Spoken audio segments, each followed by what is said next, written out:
Prezados alunos, boa noite. Vamos dar continuidade à nossa videoaula PCA, Programa de Conservação Auditiva, parte 4 da disciplina de Segurança do Trabalho.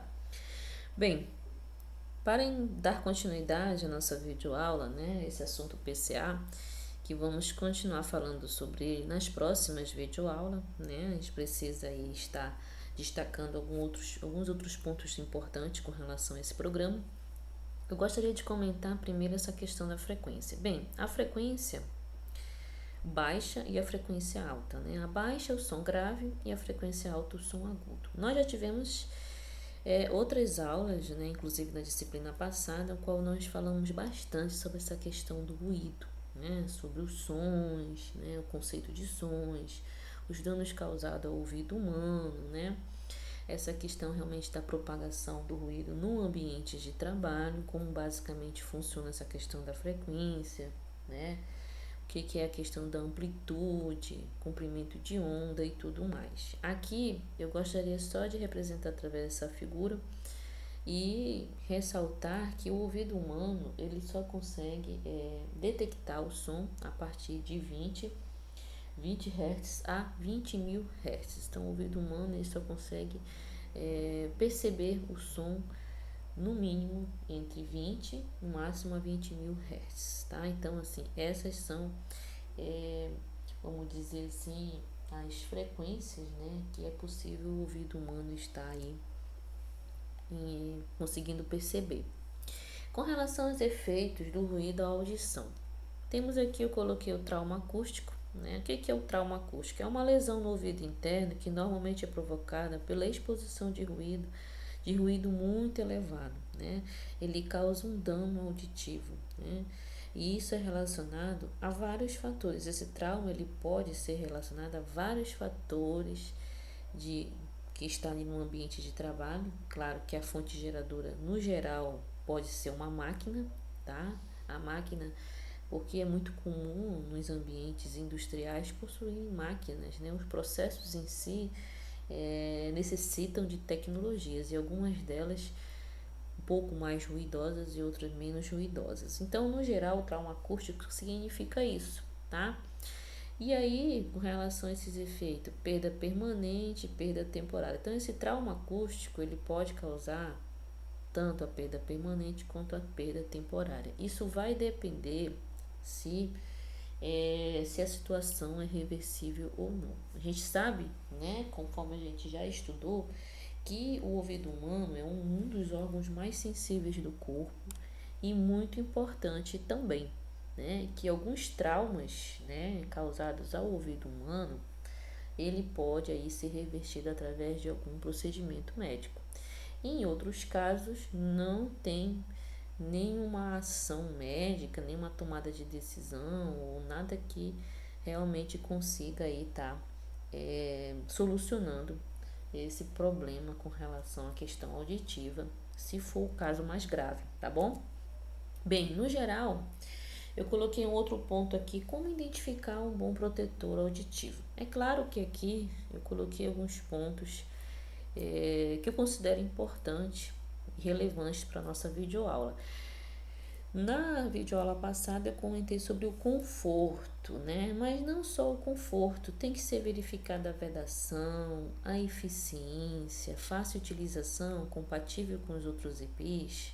Bom, se o protetor auditivo ele tiver todas essas funcionalidades aqui, ele pode, ser utilizado? Sim, pode ser utilizado. É claro que quando a gente fala de questão de eficiência, nós temos que avaliar que a aquisição do EPI e o fornecimento ao colaborador, nós temos que ver também para o PCA, dentro do cenário daquilo que requer o PCA, tem que ser feito esse estudo. Ver realmente se esse EPI atende à atenuação, se ele possui a atenuação necessária, para que na utilização, o colaborador venha utilizar no momento da utilização realmente funcione, Evite ali que esse trabalhador venha a adoecer, ter um adoecimento relacionado a essa redução da capacidade de ouvir ou definitivamente perder a audição ali devido à sua exposição durante as atividades profissionais, tá? Outra coisa importante aqui que eu gostaria de enfatizar, eu coloquei como exemplo um abafador tipo concha, né? Quais são as vantagens e desvantagens? Por que eu coloquei isso daqui? É para nós entendermos, nós que eu digo profissionais de segurança, que os EPIs, eles têm que ter funcionalidade, eficiência, né? Promover o conforto, mas também tem que ser analisado que vantagens e desvantagens esse EPI vai estar fornecendo aí, tanto para o colaborador, né, no processo de trabalho em si, quanto na aquisição, né? Porque a gente sabe que existem vários modelos, várias marcas no mercado com valores variados, né? E a gente tem que realmente analisar qual seria o EPI, né? Se pode ser um abafador, se pode ser um protetor auricular, né? Aquele tipo de inserção, se, se existe alguma outra forma, né, de trabalhar essa questão da proteção auditiva dentro do PCA que não seja a utilização do EPI. Mas aqui eu coloquei o exemplo do abafador tipo concha, né? Às vezes, quando a gente faz a aquisição de alguns EPIs, a gente não pensa em todas as etapas de funcionalidade dele. Mas é importante destacar isso, porque depois você vai ter realmente um problema ainda maior, né, com relação ao uso dele em campo, no processo. Desvantagem dos abafadores: desconforto em áreas quentes, né? Áreas quentes realmente o abafador ele incomoda, tá? Dificuldades em carregar e guardar, pelo fato de ser maior, ser grande, né? Às vezes o próprio trabalhador transporta ali, utiliza, segura, né? Tá ali nas mãos, mas em algum momento ele acaba colocando em algum lugar, ele esquece. Interfere no uso de outros EPIs. É muito comum um abafador interferir no uso de capacetes. Então tem que ser realmente analisado se o abafador vai atender também a esse quesito, tá? Pode restringir movimentos da cabeça. Se esse trabalhador trabalha operando uma máquina, por exemplo, que ele precisa estar olhando às vezes o ângulo, né? O ângulo é, externo, né? Na sua totalidade ali, fazer alguns movimentos que precisam verificar realmente durante a movimentação da máquina, às vezes o abafador lhe atrapalha nesse momento aí. Desconfortável para 8 horas de trabalho. Existem algumas queixas, né? Alguns trabalhadores ali, eles se queixam em utilizar por muito tempo esses abafadores, porque incomoda. Então, assim, as queixas são diversas, né? Não recomendado o uso com cabelos compridos, barba, óculos. Bem, no geral, a gente ainda pode encontrar no ambiente de trabalho colaboradores, né? Trabalhadores que utilizam cabelo mais longo, né? Barba, né? Então, assim, às vezes a questão da desvantagem está muito relacionada também a esse perfil de trabalhadores aí que fazem uso de barba, cabelos mais longos e realmente vai se tornar uma desvantagem quando se trata desse tipo de trabalhador, tá? Que tem essa vamos dizer assim, que use, né, dessa forma ali o cabelo, a barba, entre outros. Vantagem dos abafadores. No geral, a colocação é rápida, pode ser utilizado com infecções mínimas no canal auditivo. Bem, nós já havíamos comentado sobre isso, né? O ouvido humano pode também ter aí algumas infecções, né? Muitas das vezes as infecções são causadas até pelo próprio protetor auricular.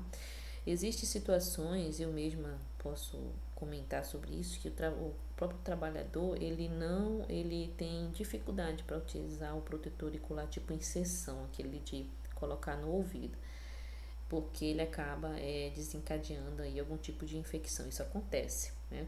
Tem trabalhadores que têm essa sensibilidade, então isso também pode acontecer, tá? Eu não coloquei aqui, mas também é um exemplo. Partes substituíveis, os abafadores, alguns você pode fazer aquisição no mercado, que é possível você substituir alguma parte dele, tá? Ele é desmontável, ou então você pode fazer o pedido apenas da parte da almofada, né? Depende de fabricante para fabricante, isso não é uma regra. Modelos variados. Então, assim, eu coloquei esse exemplo aí só para a gente entender que o cenário, quando se relacionar ao PCA, o Programa de Conservação Auditiva, ele envolve todos esses critérios na aquisição do EPI, tá? Se vai haver necessidade de utilizar EPI, tem que ser levado em consideração o que é vantagem, o que é desvantagem, por que obter esse tipo de EPI e não obter aquele outro. Tudo isso nós temos que considerar, tá? Dentro desse cenário aqui, tá?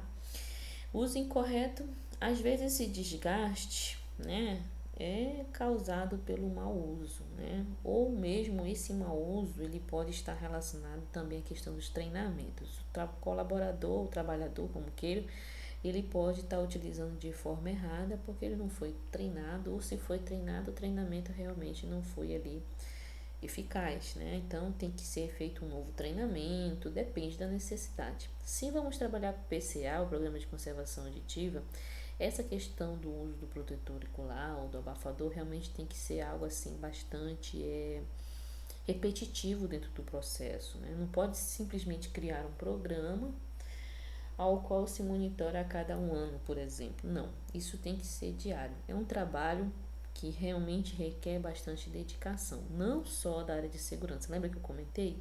Mas de uma equipe multidisciplinar, tá?